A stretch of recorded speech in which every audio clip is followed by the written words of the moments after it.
फरका न रहो ये जान, दिल न दियर खप धर ये जान। अच्छा ऐसा कोनो बात नहीं हो ये जान फगुआ में फरका न रहो ये जान, दिल न दियर खप धर ये जान।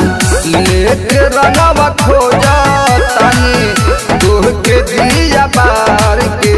तो सुना नाम के तू बालो यार हो, काम करेला भतार के होलियो में तनी नाला जाला हो, सब रंगला घर के।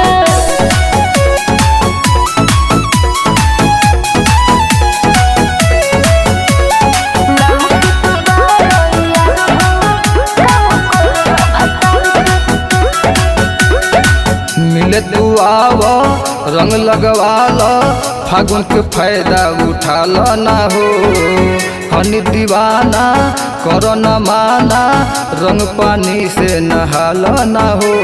अरे नहीं दादा बड़ी डर लगता। अरे नहीं दादा देह के दूर गति को देबो, हम जोरी नहीं आइब जवनिया के छाती को देबो। काहे ताड़ पालो तारू अपना दिलदार के। अरे ना हो नाम के तू बालो यार हो, काम करेला भतार के होलियो में तनी नाला जाला हो, सब रंगला घर के।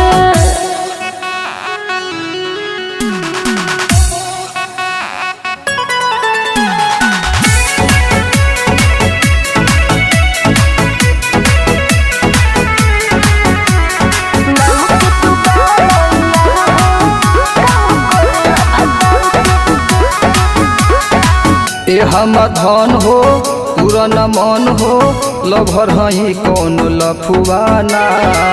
तोहरा बिना एहो हसीना, बाबे कोई मजकुआना।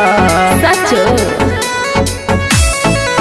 सब तोहरे होते ऐसे न मन मारो, हम आवतानी जान जान लोर ढारो। भूली जान जान कबो शिवानंद के प्यार के।